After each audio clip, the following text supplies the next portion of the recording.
Hey guys, mulai bersama saya Alif Abdurrahman.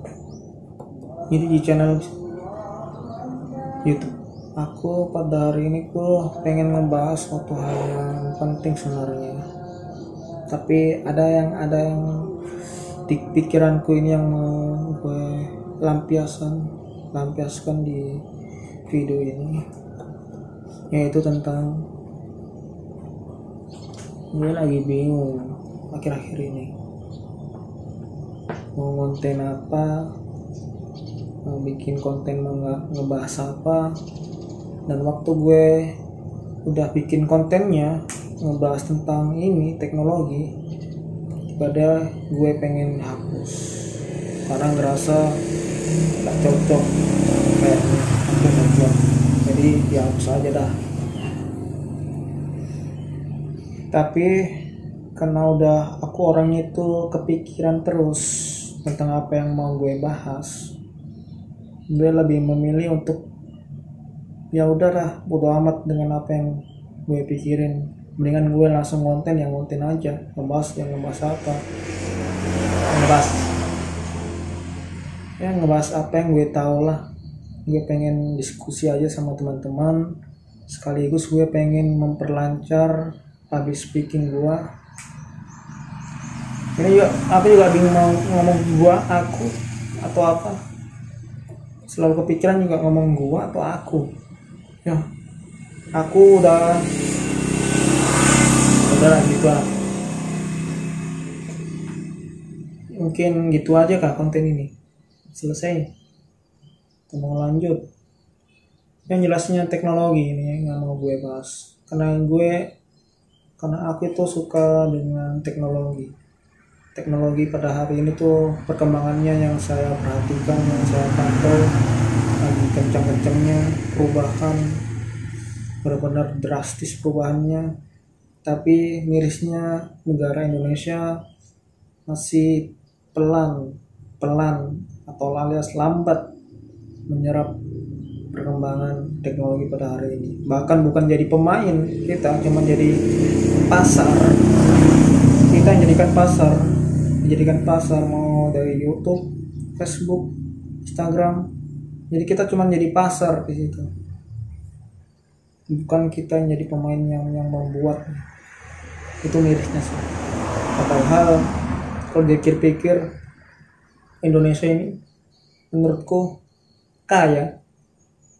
Katanya demografi videonya Gibran saya lihat. Demografi kan artinya jumlah orang-orang yang produktif itu lebih banyak daripada orang-orang tua. Artinya orang yang umurnya produktif yang bisa kerja itu lebih banyak, itu bonus demografi. Nah, Indonesia itu punya, tapi sayangnya menurutku bonus demografi itu tidak dimanfaatkan sebetul-betulnya sama pemerintah. Cuman bisa dibilang omong-omong doang, belum ada serius implementasinya. Roadmapnya gimana? Mereka cuma ngomong-ngomong bonus demografi, kita beruntung, kita ya mimpi-mimpi Indonesia emas lah. Seharusnya kalau jadi pemerintah ya dia harus fokus dengan apa yang dia mau kerjain. Ini loh. Ini. Atau mungkin dia mencari bakat. Silakan anak-anak muda yang berbakat, yang mempunyai intelektual, yang bagus tentang teknologi, blockchain, artificial intelligence, silakan bergabung bersama kami. Diundang, mungkin disekolahkan atau diapakan lah. Diedukasi lah. Dan supaya dia didanai, supaya menciptakan inovasi. Nah, itu yang penting, itu pendidikan. Ya, walaupun aku yang notabene-nya orang-orang biasa yang dalam pendidikan pun, aku cuman lulus SMA dan kuliahku ya drop out. Jadi aku yang berhenti kuliah. Tapi aku suka teknologi, walaupun nggak masalah, walaupun aku bukan pakar teknologi, bukan dari sarjana teknologi, tapi sasa aja tuh. Kalau aku mau membahas teknologi, apa yang gue suka, apa yang gue pengen sharing. Jadi aku suka tuh yang hal-hal yang berbau teknologi, hal-hal yang baru, belajar suatu hal yang membuat suatu perubahan besar. Jadi aku suka. Apalagi di Indonesia ini, menurutku pasti banyak orang-orang yang mau merubah negaranya yang bobrok ini. Walaupun ya saat ini saya melihat di depanku ini ada pemandangan gunung, sawah. Yang saya lihat di tempatku Indonesia seperti baik-baik saja.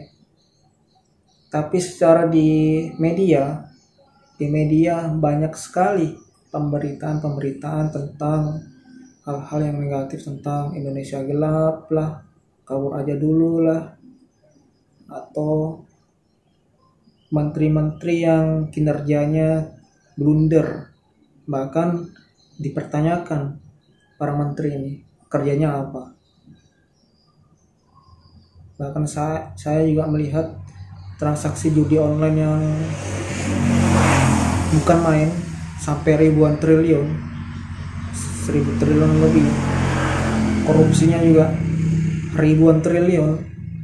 Tapi pendapatan dari negara, sumber daya alam, dan income dari badan usaha milik negara yaitu BUMN cuman berapa ratus triliun.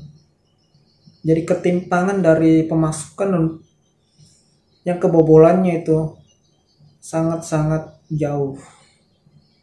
Jadi itu yang seharusnya kita fokus, gimana supaya kita tidak kebobolan lagi. Ya, dalam pikiran sederhanaku, caranya ya sebenarnya simple sih. Harus tegakkan hukum setegak-tegaknya. Jangan hukum ditegakkan sedekat-dekatnya cuman di kalangan bawah saja. Artinya hukum tumpul ke atas tapi tajam ke bawah. Yang di bawah ini yang dijadikan korban kambing hitam. Tapi yang di atas yang punya kuasa, yang punya uang, malah dibiarkan aja. Malah tinggal membayar, selesai. Artinya KUHP, kasih uang habis perkara. Masa kita mau seperti itu? Nah, ini yang jadi masalah. Aku nggak tahu sih gimana ini sebenarnya penyelesaiannya. Dan saya bisa yang pendidikannya tidak setara profesor, tapi sebenarnya kan sederhana dong dipikirkan.